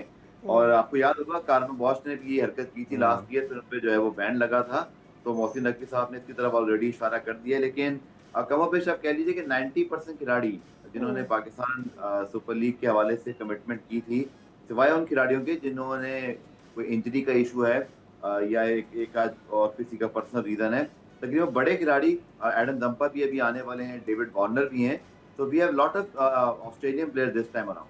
Right, which is a good thing. You know, we have lot of Australian players. उनकी aggression जो है and then वो हमें नज़र भी आती है on ground, which adds a color to PSL. ये सारी चीज़ें हैं. How is it a blow या ये कि हम इसको पॉजिटिवली लें? You know, मोहसिन नकवी साहब ने ऐलान किया है कि ग्राउंड में लोग नहीं होंगे. Obviously उन्होंने उसके रीजंस भी डिफाइन कर दिए हैं, लेकिन ख़ास करके जो छोटे ग्राउंड्स हैं, यानी ऑब्वियसली लाहौर और कराची में तो हम क्रिकेट को सेलिब्रेट करते हैं, लेकिन सियालकोट हो गया, मुल्तान हो गया, इस तरह के ग्राउंड्स में बहुत ज़्यादा लोग वेट कर रहे होते हैं क्रिकेट का, क्योंकि आमतौर पर वहाँ क्रिकेट की एक्टिविटी हो नहीं रही होती, फिर इंटरनेशनल प्लेयर्स को आपको देखने मिलता है। तो ये अच्छा इकदाम है, ऑब्वियसली ये सेफ्टी के लिए किया जा रहा है, लेकिन ये पाकिस्तान PSL के लिए आप देख रहे हैं एक अच्छी चीज़ होने जा रही है, बुरी चीज़ होने जा रही है, किस तरह से देखेंगे इसको? देखिए साथिया, डेफिनेटली अच्छी चीज़ तो नहीं है। अगर आप देखें चूँकि फैंस के लिए ही PSL होती है और अब तो 10-8 टीमें हो गई हैं ऐड, और इस बार शायद सबसे बड़ी आपकी जो है वो लीग की एक्टिविटी होनी थी, तारीख की शायद सबसे बड़ी ये लीग होगी पाकिस्तान सुपर लीग की, क्योंकि इसमें टीमें भी ज़्यादा हैं, बड़े खिलाड़ी भी आ रहे हैं, वेन्यूज भी ज़्यादा हो गए थे। अनफॉर्चुनेटली जो सूरत हाल बनी और उसमें ऑब्वियसली जो हमारे यहाँ जो एक बात हो रही है कि आपने तवानाई को महफूज करना है, पेट्रोल के हवाले से हुकूमत के जो फैसले हैं, आई थिंक मैं समझता हूँ कि क्रिकेट से बड़ी चीजें भी कुछ आपको ना कभी कभी आपको मतलब डेफिनेटली देखनी पड़ती हैं। आप देखें कि इवन दुबई में क्या सूरत हाल है, वहाँ पर हालांकि वो भी इसी तरह बिल्कुल भी जो है वो इस जंग में बराह रास्त तो ऐड नहीं थे, लेकिन वहाँ भी जितनी स्पोर्ट्स एक्टिविटीज थी वो तो हो ही नहीं रही। तो आई थिंक पाकिस्तान के लिए बड़ा जरूरी था सख्त फैसला करना कि 2 लिहाज से। एक तो ये है कि आपने जो हुकूमत ने अनाउंसमेंट की हुई है तो इट मेक सेंस जो बात की गई कि आप एक तरफ स्कूल बंद कर रहे हैं, एक तरफ आप बात कर रहे हैं कि ये बहुत सारी चीजें कम होनी चाहिए, और फिर पूरा का पूरा जो शहर है वो PSL के लिए तैयारी कर रहा हो या चहल पहल हो, तो डेफिनेटली क्रिटिसिज्म होता है। अच्छा, इसमें गफ्फार में क्या इस चीज़ को मद्देनज़र रखा गया है कि अगर आगे चल के, और हमारी तो दुआ है कि आगे चल के ये मामला 10-15 दिन में निमट जाए, अगर ये हो जाता है तो इस फैसले को रिवर्ट बैक किया जाए और उसके बाद दोबारा क्राउड्स को इन किया जाए? क्या मुमकिनात में से है, ये सोचा गया मैनेजमेंट की तरफ से? वैसे इसका जो कनेक्शन है वो इस खित्ते की सूरत हाल पर है, और मैं तो पॉलिटिकल एक्सपर्ट नहीं हूँ और ना जो ये वाकयात हो रहे हैं, लेकिन जो मुझ तक बात पहुँची है वो यही है कि डेफिनेटली जो आपने बात की कि अगर हालात ठीक होते हैं और आप देखिए कि शायद 4-5 दिन में कोई ड्रामाई सूरत हाल हो जाए या कोई आगे चल के अभी 26 मार्च से शुरू हो रही है, मे बी 1 अप्रैल को कोई डिफरेंट सिचुएशन हो। हम सब भी यही चाहते हैं कि चलें जी इस खित्ते के अंदर चीजें नॉर्मलाइज हों, ये हम सबके मफाद में है। तो यू नेवर नो कि अगर चीजें बेहतर होती हैं, ये रूल्ड आउट नहीं है, तो डेफिनेटली मुझे लगता है कि आप ये फैसला आगे चल के इसको ठीक कर सकते हो, लेकिन at the thing stands right now ये चीज जो है ना अभी ठीक है। तक एक ऑप्शन ही रहेगी। ठीक है। Right. अच्छा जनाब, अब एक चीज़ और मैं आपसे पूछना चाह रहा था कि चलें ये तो अच्छा हो गया कि जनाब ये this is going under way and each everything, लेकिन गफ़ार इससे पहले पीएसएल से पहले बांग्लादेश वाली सीरीज़ हुई, उससे पहले वर्ल्ड कप हुआ, या तो जहाँ पे हमारी जो अपर मैनेजमेंट थी along with Aqib Javed and all, वो सारे बड़े under the line of fire आए, पीएसएल भी in the line of fire आया और कहा कि यार ये सारे पीएसएल के शेयर हैं। हफीज़ ने तो ये तक भी कह दिया था कि सीटी बजेगी फिर मैदान सजेगा, सारे सुपर हीरोज आएंगे यहाँ परफॉर्म करेंगे और उसके बाद अल्लाह खैर सल्ला। अभी जो नेशनल T20 हुआ उसमें शादाब का बॉल ग्रिप भी हो रहा है, स्पिन भी हो रहा, गुगली भी हो रही, तो उस पर सलमान भट्ट ने कमेंट्री करते हुए भी कह दिया था कि बड़ी अच्छी गुगली हो रही है, नेशनल्स में तो नहीं, इंटरनेशनल में तो नहीं होती है। ये क्रिटिसिज्म कितना बजा समझते हैं या फिर नहीं है कि पीएसएल की वजह से हमारी क्रिकेट क्वालिटी ख़राब हो रही है या ख़त्म हो रही है? वैसे दोनों तरफ बात जाती है। अगर आप इंटरनेशनल ग्रिड में परफॉर्म नहीं करेंगे ना तो फिर कुछ भी अच्छा नहीं लगता, ये बड़ी सिंपल सी बात है। लेकिन आपको याद होगा जब हमने 2017 में चैंपियंस ट्रॉफी जीती थी तो बिल्कुल शुरुआत थी पीएसएल के हवाले से और हमने एक बहुत बड़ा इवेंट जीता था और उसके अंदर से फखर जमान हो या बहुत सारे प्लेयर्स हो, ये सारे हमें जो है ना उस वक्त ये बात चलती हुई नजर आई थी। लेकिन अगर आपकी टीम 4 आईसीसी इवेंट में सेमीफाइनल तक नहीं पहुंचेगी, आप चाहे दुनिया की बेस्ट लीग भी करवा रहे हो तो उसके ऊपर भी मजा नहीं आता लोगों को। इसका मतलब ये होता है दो बातें हैं, कि आपके पास टैलेंट नहीं आ रहा, सेकंड या आप टैलेंट को मैनेज नहीं कर पा रहे हैं। मेरी अपनी जाती राय ये है फैसल के पाकिस्तान की जो गलतियां हैं ना, started from the champions trophy जहाँ पे एक स्पिनर सेलेक्ट करते हैं, इसमें कोई पीएसएल का कसूर नहीं है कि अगर आपके पास 4 स्पिनर मौजूद हो पर आप एक ही सिलेक्ट कर रहे हो। अगर आप कभी किसी को इन कर रहे हो, किसी को आउट कर रहे हो, आप कभी बाबर को कहते हो आप ओपन करा लो, कभी नंबर 4 पे ले आओ, या ड्यूरिंग वर्ल्ड कप आपने देखा जो हमने फैसले लिए कि कभी कोई सही खेल रहा है नहीं खेल रहा। मेरी जाती राय ये है एज अ मतलब क्रिकेट लवर कह लें, थोड़ा सा गेम के बारे में जो मेरी नाकिस राय आप समझ लें कि आपके पास इतना बुरा टैलेंट नहीं है जितनी बुरी आप मैनेजमेंट कर रहे हो, इतने बुरे आप फैसले कर रहे हो। बेसिक चीजें, आपकी बेसिक चीजें ठीक नहीं होती। आपको कब 2 स्पिनर खिलाने हैं, किसने आपको रोका है कि आप उस्मान तारिक और अबरार को साथ क्यों नहीं खिलाते? इसमें तो पीएसएल अगर और मेरा सवाल इसमें ये भी जोड़ लीजिए, किसने रोका है कि सुफियान मुकीम को टीम मिले? सुफियान, ये आप बता दें एक्चुअली हमें। Sufiyan Muqeem adding Shadab and not Sufiyan. देखिए इतनी मतलब आपने जो बात की ना, इतनी चीजें खराब हुई हैं, किस किस चीज पे बंदा बात करे। अब्बास अफरीदी क्यों टीम में नहीं है, इसी तरह आपने इरफान नियाजी को ग्रूम करके टीम से आखिरी वक्त में बाहर कर दिया। हसन नवाज को तो आपने T20 की सेंचुरी बनवाने के बाद एडजस्ट भी कर लिया था कि चले वो ओपन की जगह नीचे खेलने, बट वो भी वर्ल्ड कप में शामिल नहीं था।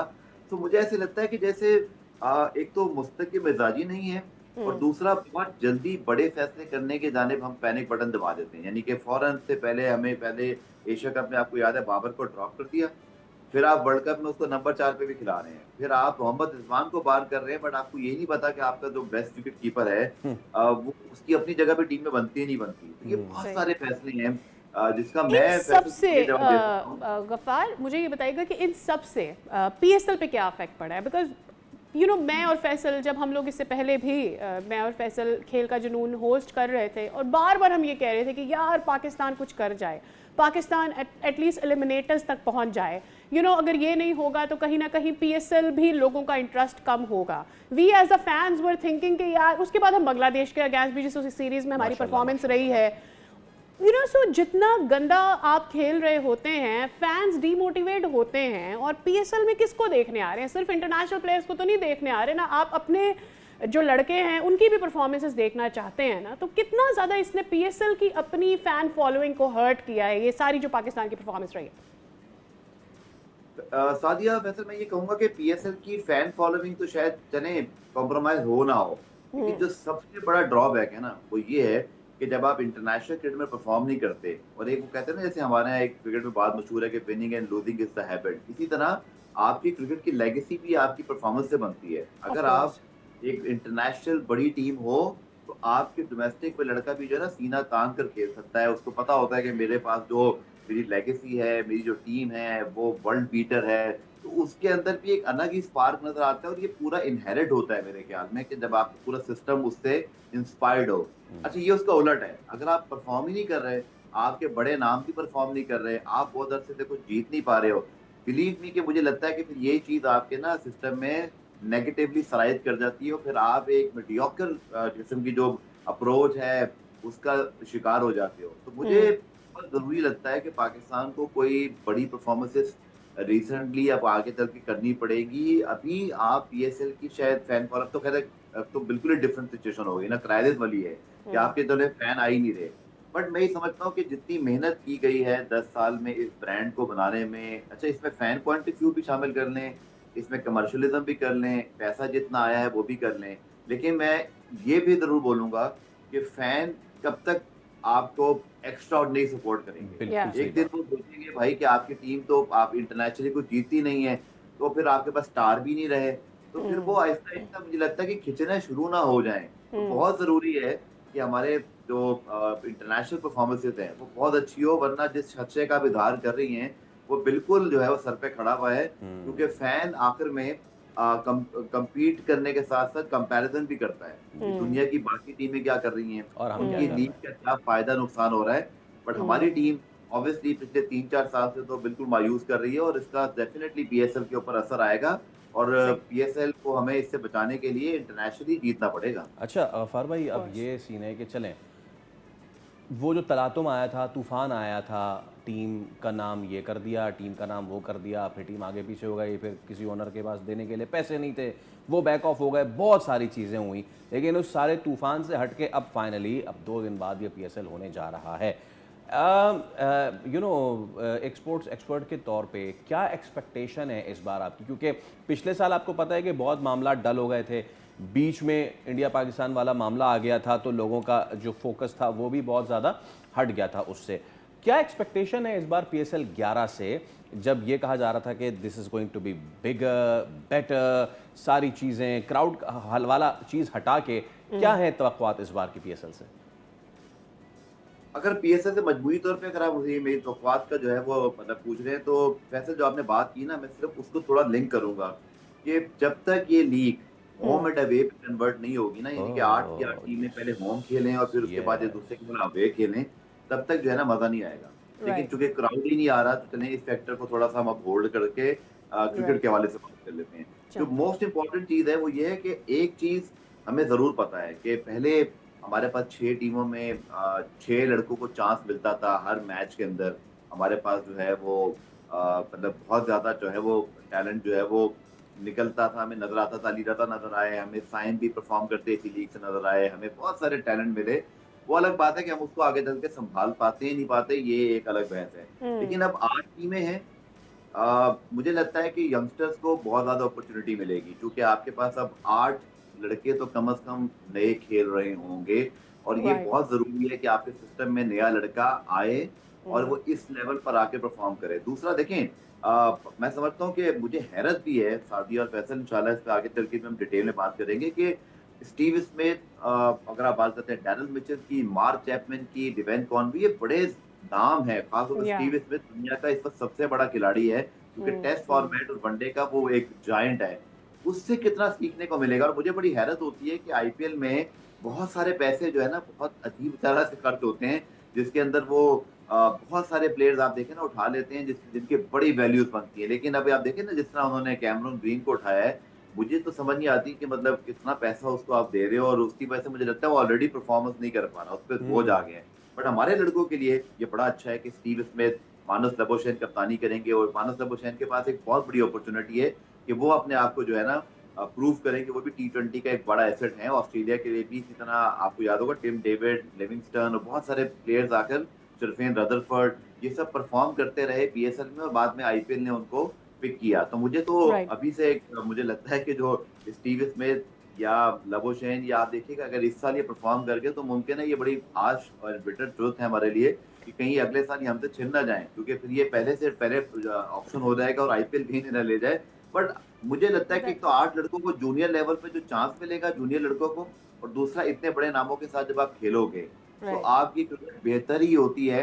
एंड आई सिंसियरली हो कि जो हमारे कोचेस हैं और जो कि जिन्होंने फैसले करने हैं पाकिस्तान सुपर लीग की टीमों के, वो इन लड़कों को अच्छे तरीके से लेकर चलें, प्रॉपर चांस दें, ताकि आपकी क्रिकेट के अंदर भी एक नया ब्लड इंजेक्ट हो। ये राइट। होना बहुत जरूरी है। Ghaffar, before we go towards the break, last question वो ये कि कितना मुश्किल होगा फ्रेंचाइज के लिए इंगेज करना अपने फैंस को, और क्या तरीकेकार हो आपको लगता है हो सकता है इन फैंस को सोशल मीडिया के थ्रू या अदरवाइज इंगेज करना? अदरवाइज तो कोशिश इनकी ये होती थी कि इनको किस तरह से ग्राउंड में लेकर आए, बिकॉज जितना बड़ा क्राउड होता है उतना बड़ा सपोर्ट होता है ना आपकी टीम के लिए। खास तौर पे Peshawar Zalmi.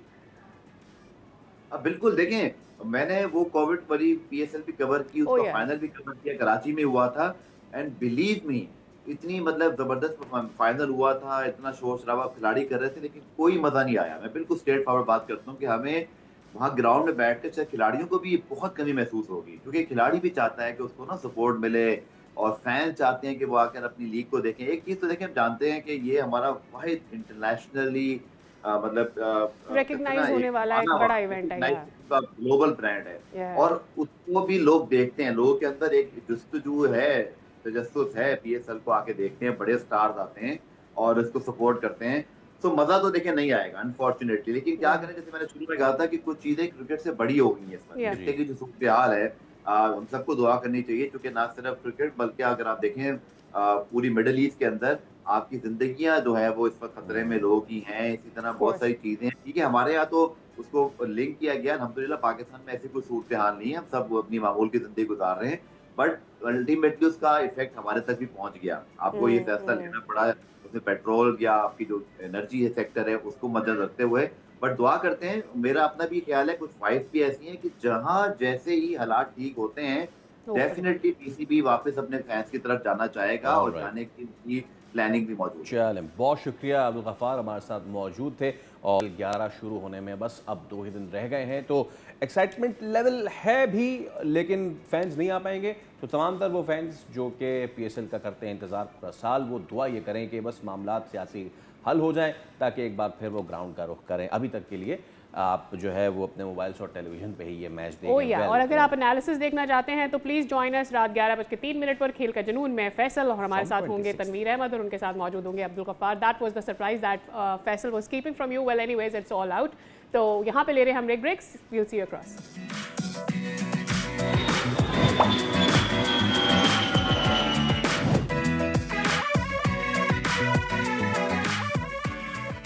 Welcome back again. Eid में बड़ा अच्छा मौसम रहा, रमज़ान का महीना भी बड़ा ठंडा ठंडा रहा, और उसके बाद हमने देखा कि end of Eid, between Eid, हमने देखा सिर्फ कराची में नहीं पूरे मुल्क में ही हमने बारिशें देखी। बट जिस तरह से अच्छे तरीके से ये ईद गुजर गई, बड़ा अच्छा हुआ। तूफ़ानी बारिशें हुई, झक्कड़ के साथ भी ईद बारिशें रही बीच में, लेकिन अब आगे भी पेशगोई की जा रही है कि बारिशें हो सकती। 25 से 28 मार्च के दौरान मगरबी हवाओं का ताकतवर सिलसिला मुल्क में दाखिल होगा, और ये सिस्टम सबसे पहले बलूचिस्तान को मुतासिर करेगा, फिर सिंध, खुसूसन कराची में तेज़ हवाओं और अचानक मूसलाधार बारिश का सबब भी ये बन सकता है। भाई, इसमें दिलचस्प बात यह है कि इस बार बारिश की शिद्दत में इजाफा मामूल से ज़्यादा भी होगा, जिसके बायस मौसम जो है वो ज़्यादा गैर मुतवक्किल हो सकता है। अंदरून यानी बेसिकली बारिशें भी एक्सटेंडेड होगी, और उसके बाद जो गर्मी आएगी उसकी शिद्दत में भी कहा जा रहा है कि ज़्यादा हो सकती है उसकी शिद्दत। तो ये भी जहन में रखना है हमें। अंदरून सिंध के मुख्तलिफ अजला में भी बारिश और आंधी का अलर्ट तो जारी किया गया है।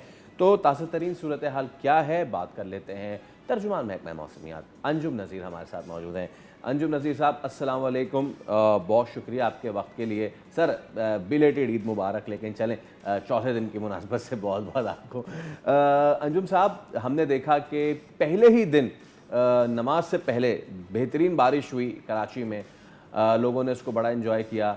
आगे कराची की बात करें, कितनी बारिशें एक्सपेक्टेड हैं, कितने दिन तक, क्या इस पहले ज़रा बताइए। जी बहुत शुक्रिया, आपको भी ईद मुबारक।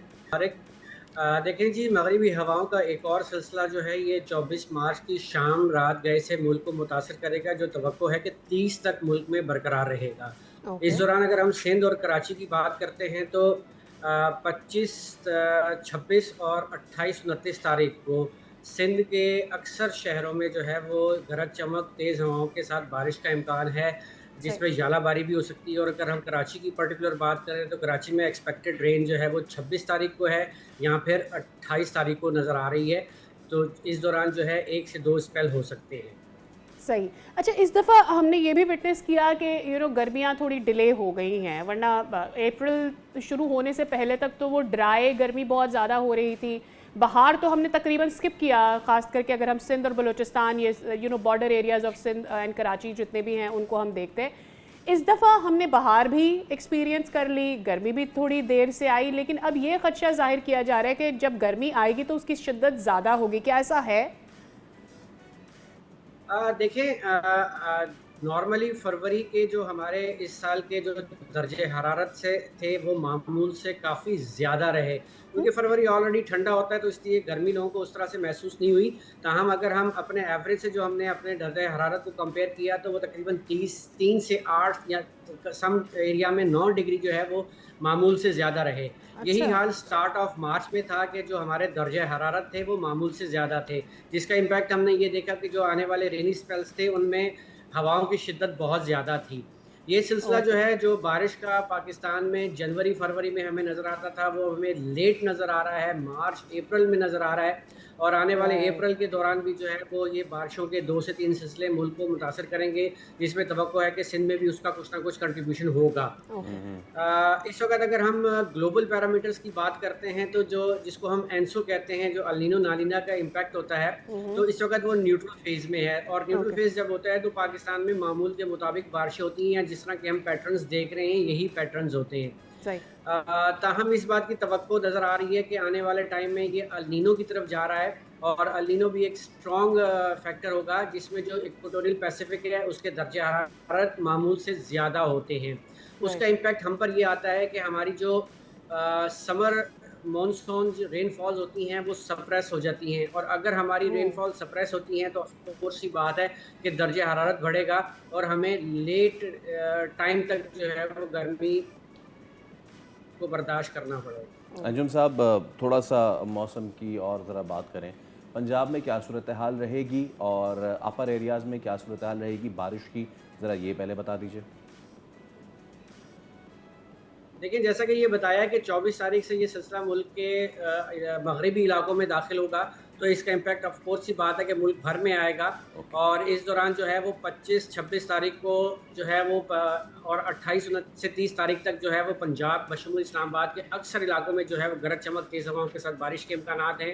इस दौरान चंद मकामात पर ओले भी पड़ सकते हैं। यही हाल केपी का है कि केपी में भी जो है वो 25 तारीख की शाम से लेकर तकरीबन 30 तारीख तक वक्फे से तेज़ हवाओं के साथ बारिश, जबकि पहाड़ों पर बर्फबारी का इम्कान है। अच्छा अंजुम साहब, ऑल्दो के दिस इज़ टू अर्ली, लेकिन ये मामला इतना बड़ा है कि अभी ही शायद इस पर बात करनी चाहिए। पिछले साल जो सैलाब की सूरत हाल थी, तबाहकारी थी, बहुत ही ख़राब थी, और पिछले साल ही ये प्रेडिक्ट कर लिया था एक्सपर्ट्स ने कि जनाब इस साल जो आएगी बारिश वो 20 से 26% ज़्यादा आएगी, यानी कि सूरत हाल सैलाब की ख़राब हो सकती है। क्या एक्सपेक्ट कर रहे हैं हम when it's come to our summers monsoon and then the flooding situation? देखिए जी, महकमा मौसमियात जो है वो सीजनल फोरकास्ट करता है नॉट बियॉन्ड 3 मंथ्स। तो अब तक के जो हमारे आदाद शुमार हैं उनके उस हिसाब से जो ये मार्च और अप्रैल में है, ये हमारी जो रेनफॉल है ये तकरीबन नॉर्मल या थोड़ी सी इलाकों में अबव नॉर्मल नज़र आ रही है। अभी हमने मानसून की बात नहीं की है। मानसून की जो बात है वो तकरीबन हम मई के एंड में या जून में जाकर करते हैं कि आने वाला हमारा मानसून कैसा होगा। ताहम मैंने आपको जैसा पहले बताया कि आने वाले दिनों में जो एनसो कंडीशन है वो अल नीनो की तरफ जा रही है, और अल नीनो जो है वो हमारी समर मॉनसून को सप्रेस करता है, यानी कि मामूल से कम बारिशें होती हैं। ठीक है, बहुत शुक्रिया अंजुम नज़ीर साहब। It was wonderful to have you one more time on the show. यकीनी तौर पर ये वक्त तो अभी हमारे एंजॉय करने का है, लेकिन हमें आगे भी देखना है कि अगर बारिशें नहीं भी होती तो इन बारिशों को हम कितना प्रिजर्व कर रहे हैं, कितना हमारे लिए फ़ायदेमंद हो रही हैं, और अगर मज़ीद बारिशें होती हैं तो फिर उस सैलाबी सूरत हाल को काबू करने के लिए हम क्या करने जा रहे हैं। क्योंकि ऑब्वियसली लास्ट टाइम हमने देखा कि इंडिया की तरफ से छोड़ा गया पानी, पंजाब में सूरत हाल, इस सब ने हमें खासा परेशान किया और अपर एरियाज़ में इसने खासी तबाही मचाई। चलें, विद दैट हम एक मुख्तसर सा वक्फा ले रहे हैं, फ़ौरन से हाजिर होंगे, हमारे साथ रहिए।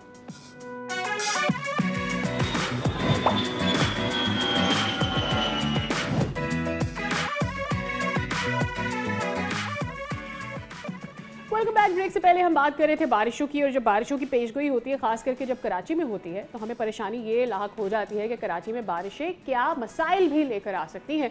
अभी ये जो ईद से पहले की बारिशें हुई उसने लोगों को खासा परेशान किया, चाहे फिर वो कुछ इलाकों के जिक्र तो फैसल भी करने जा रहे हैं, लेकिन कुछ जो सोशल मीडिया पर वीडियोज़ फ्लोट कर रही थी, खास करके यूनिवर्सिटी रोड, उस पर खासे लोग परेशान रहे। तो अब ये सारी जो नई स्पेल आ रही है बारिश की, ये लोगों को परेशान क्या कर सकती है, और फैसल सिंध हुकूमत इसके लिए क्या इकदामात करने जा रही है? That is going to be a question for all the Karachi. ये बात बिल्कुल ठीक कि कराची बहुत बड़ा शहर है, लेकिन इस बात को सुनते हुए भी हमें काफ़ी अब अरसा हो गया है। और रिसेंटली जो करीमाबाद का अंडर पास था वो बनाया गया, और उस पर सोशल मीडिया पे काफ़ी लोगों ने उसकी तारीफ भी की, उसको सराहा भी, लेकिन फिर उस पर क्रिटिसिज्म भी हुई। लेकिन उसके इफ्तिताह से पहले जो उसके साइड वर्क रोड थी वो बैठ गई, और ये जो आप सड़क देख रहे हैं, खैर ये तो जगह जगह का मामूल है। तो it's not only about Sindh government, let me say this today, कि ये सिर्फ सिंध हुकूमत का मामला नहीं, कराची में बहुत सारे दीगर स्टेक होल्डर्स भी हैं। बहुत सारी जगहों पे जमात इस्लामी के यूसी चेयरमैन हैं, बहुत सारी जगहों पे पीटीआई के हैं, बहुत सारा स्टेक एमक्यूएम का है, और दीगर इदारे भी हैं। तो इस सब पे ज़रा हम बात कर लेते हैं। तर्जुमान सिंध हुकूमत सादिया जावेद साहिबा आज हमारे साथ मौजूद हैं। अस्सलाम वालेकुम सादिया साहिबा, बहुत शुक्रिया आपके वक्त के लिए। भाई बिलेटेड ईद मुबारक आपको।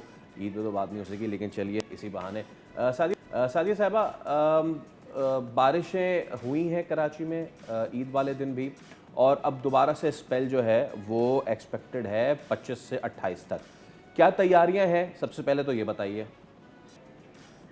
हाँ जी, बिस्मिल्लाहिर्रहमानिर्रहीम। बिल्कुल सिंध हुकूमत तैयार है। इस वक्त भी सीएम साहब जो हैं वो जो rain command and control room Sindh secretariat में कायम है उसमें मौजूद हैं, और तमाम इंतजाम हाई अलर्ट पर हैं एक्सपेक्टेड रेन के लिए। और जो है तमाम ट्रैफिक पुलिस तमाम इमरजेंसी के इदारे, रेस्क्यू के इदारे, उनको हाई अलर्ट पे सिंध गवर्नमेंट ने कर दिया है इस एक्सपेक्टेड रेन के लिए। तो हम तैयार हैं, क्योंकि मेट ऑफिस की प्रिडिक्शन है, और इंशाल्लाह जो है इस मामले को जो है वो सिंध गवर्नमेंट पूरी तरह से देखेगी। सादिया साहिबा, बारिशों से जुड़ा कराची का सबसे अहम मसला यही है चोकिंग पॉइंट्स, और पिछले साल अगस्त में जो बारिश हुई थी और जहाँ पे पानी चोक हुआ था, अभी रिसेंट बारिश में भी वहीं पे चोकिंग्स हुई हैं, उनको कैसे एड्रेस कर रहे हैं? और वो पॉट होल्स स्पेशली, एक तरफ सड़कें बना रहे हैं आप लोग, उसमें शाहराह भुट्टो आ गया और दीगर चीज़ें आ गई, लेकिन दूसरी तरफ वो सारी सड़कें, and it's not only about Peoples Party, मैं इसको ये भी क्लियर कर दूँ, इट्स अबाउट एवरीवन, जहाँ जहाँ जिसका है। तो उस पर फिर क्या किया जाए? उस पर कोई राब्ता हुआ है? चाहे गुलशन हो, जौर हो, कोरंगी, लांडी, औरंगी, एवरीवेयर ये सबसे बड़ा इशू हो जाता है। वो जो अंदर की सड़कें जहाँ पे बड़े बड़े गड्ढे हैं, वो एक वबाल जान बन जाते हैं लोगों के लिए। जी, आपकी बात बिल्कुल ठीक है। पहला जो आपने बात की कि चोकिंग पॉइंट, बिल्कुल सीएम साहब ने उस चीज़ का पिछली बरसात में नोटिस लिया था जिस जगह चोकिंग पॉइंट थी, और मेयर कराची को इंस्ट्रक्शंस थी कि उनको क्लियर करा दें। उनको जो है वो क्लियर कराने का, क्योंकि ईद की छुट्टियां थी, जाहिर सी बात है ये इमरजेंसी सर्विसेज की छुट्टियां नहीं होती, लेकिन फिर भी वर्क फोर्स की कमी होती है, तो उनको भी चेक कराया जा रहा। दूसरी जो आपने बात की बिल्कुल ठीक है कि जी मेन शराए सिंध गवर्नमेंट और केएमसी क्लियर करा लेती है। टाउन्स और यूसीज में जो सड़कें आती हैं वो जुडिक्शन का प्रॉब्लम आता है, उसके लिए जहां पाकिस्तान पीपल्स पार्टी के चेयरमैन हैं उनको तो डायरेक्ट सीएम साहब ने हिदायत दी है। बाकी जिन जमातों के जमात इस्लामी उनको भी कन्वे किया है, और हमारी कोशिश है कि शहरियों को परेशानी ना हो। लेकिन जमात इस्लामी के जो चेयरमैन, चाहे वो यूसी में थे चाहे टाउन में थे, मैं आपको अपनी पर्सनल इंफॉर्मेशन पे बता रही हूँ कि उन्होंने दफ्तर बंद किए थे। कोई मौजूद नहीं था कि जो अवाम को ईद में परेशानी का सामना करना पड़ता है और वो म्युनिसिपल सर्विसेज से राब्ता करती हैं, तो उनके दफ्तर बंद थे। और अब कोशिश की जा रही है कि जो नाजिम है मुन्नम जफर साहब, उनसे सिंध गवर्नमेंट इस बात पर राब्ता कर रही है कि सही। प्लीज आप इंश्योर करें कि टाउन्स और यूसीज में पॉलिटिक्स करने की बिल्कुल जरूरत नहीं है इस वक्त, शहरियों को परेशानी ना हो, इसको इंश्योर करने के लिए सिंध हुकूमत अपना काम करे। All right. अच्छा सादिया साहिबा, कुछ रोड्स ऑब्वियसली जो पॉथ होल्स हैं इनको कवर होने में आपकी बात समझ आ रही है कि छुट्टियां थी और उसकी वजह से कुछ कवरेज नहीं रह पाई होगी या हो पाई होगी regardless of the emergency situation. But the question is कि ये सड़कें बननी कब है, खास करके जो मेजर आपकी सड़कें हैं जहाँ से रोज़ का गुसर बसर हम देखते हैं। मैं तीसरी दफ़ा शायद कराची यूनिवर्सिटी रोड का जिक्र करने जा रही हूँ। सो आई थिंक लास्ट टाइम आपको याद होगा हमारी आपसे भी बात हो रही थी और आपने कहा था कि गिव अस अबाउट 8 और 7 months time, if I am not wrong, शायद 3-4 महीनों की बात हुई थी। एक साल मुकम्मल होने वाला है। अगस्त में तेज़ बारिशें हुई थी। University road is a pain, वहाँ से इस तरफ आने वाले लोग, वहाँ से और कहीं भी जाने वाले, शार फैसल कनेक्ट करने वाले, दिल बिग अमाउंट ऑफ पीपल जो वहाँ से गुजरते हैं, वो कब ठीक होनी है, वो सड़क कब बन जानी है? पूरे कराची में जो सड़कें बनने वाली हैं, पॉथ होल्स को छोड़ दीजिए, जो सड़कें बनने वाली हैं जहाँ पर तामीरात जारी हैं, वो कौन से सन में या कौन से साल में मुकम्मल हो जाएंगी? देखिए, जो यूनिवर्सिटी रोड की आप बात कर रही हैं जिस पर रेड लाइन की वजह से बहुत बड़ी खुदाई है, जो सीनियर मिनिस्टर भी हैं और ट्रांसपोर्ट मिनिस्टर भी आपने देखा है, वो रमज़ान में भी उन्होंने 3-4 विजिट किए हैं। चीफ मिनिस्टर साहब खुद उस एरिया को विजिट करते रहे हैं। हमारी कोशिश ये है कि क्योंकि प्रोजेक्ट में डिले आया, डिले छोटा मोटा डिले भी नहीं है, काफी लंबा उसमें डिले है, और उसको इंश्योर करें कि काम जितनी तेजी से स्पीड अप हो। आपकी बात सही है कि वो जगह ऐसी है जिसकी वजह से पाकिस्तान पीपल्स पार्टी से उनकी बहुत शिकायत है। बहुत बड़ी पॉपुलेशन उस एंड पे रहती है, जिसको जब दूसरे शहर के दूसरे हिस्से में कम्यूट करना होता है तो ट्रैफिक के इश्यूज हैं।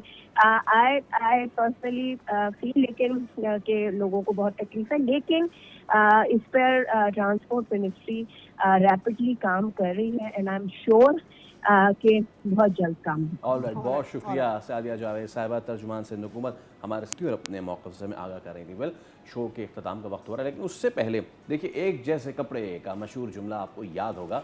ऐसे ही मनाजिर ईद के हमें तीनों दिनों में कराची में नज़र आए। ये देखें आप, ये नाज़रीन धारीदार ईद इस बार मनाई गई है। ये नया फ़ैशन था।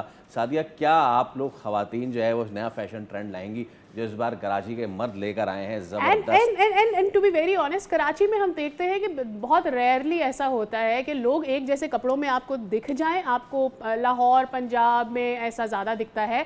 इस ट्रेंड को पूरे पाकिस्तान ने फॉलो किया। यानी आपको पंजाब में ये धारीदार T shirts, half sleeves, baggy shirts, button down, cut collar के साथ आपको मिलती, लेकिन ये कराची वालों ने फॉलो किया। ये मेरे लिए ज़्यादा सरप्राइजिंग था। हर रंग में ये स्ट्राइप्स वाली शर्ट्स अवेलेबल थी। आई डोंट नो, शायद हर एक को लग रहा था कि ये यूनिक स्टाइल है, but everybody ended up wearing the same T shirt. जी हाँ नाजरीन, तो ज़ेबरा छाप ईद बनाई गई कलरफुल स्ट्राइप्स के साथ। इसी के साथ हम आपसे लेंगे इजाज़त, आपसे मुलाकात होगी कल। रखिए अपना ख्याल।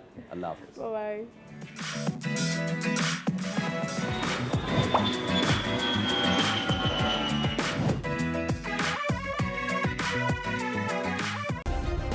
सब्सक्राइब करें और बेल दबाएं ताकि कोई खबर रह न जाए।